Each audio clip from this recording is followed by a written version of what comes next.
Daar's hierdie storie in die Ou Testament van 'n man, Zerubabel. Hulle het vreemde name in daai tyd gehad. Sagaria vertel ons eintlik van Zerubabel.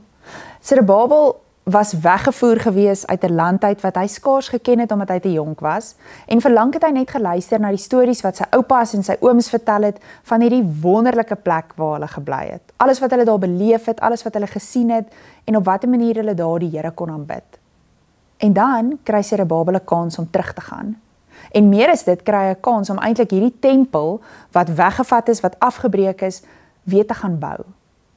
En hy begin bou, baie hard, en hy werk hard.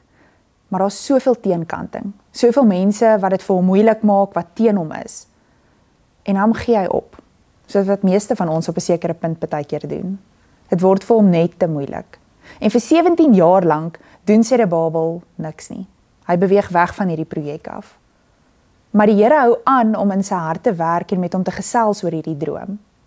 En op 'n sekere punt, dan sê die Here vir hom, ek gee vir jou nog iets in jou hand. Jy gaan kan water aanlê ook vir hierdie projek. En met hierdie nuwe geskenk gaan probeer Zerubabel dan weer. En hy begin weer bou en hulle handel hierdie projek af.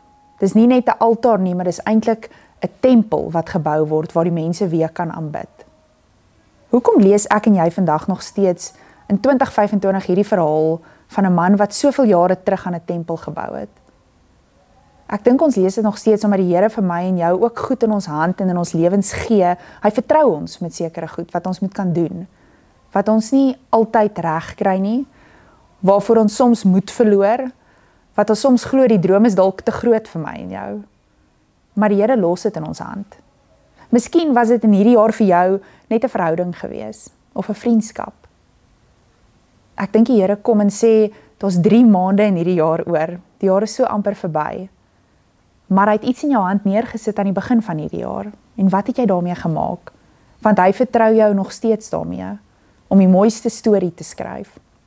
Dis vir my mooi, as ons aan die einde van hierdie verhaal kyk van Zerubabel, dat Sagaria skryf aan die einde, in Sagaria 4 vers 6, dan sê hy, dit was nie deur mag of krag nie, maar dit was net deur sy gees wat in my was, wat Zerubabel daai reg gekry het.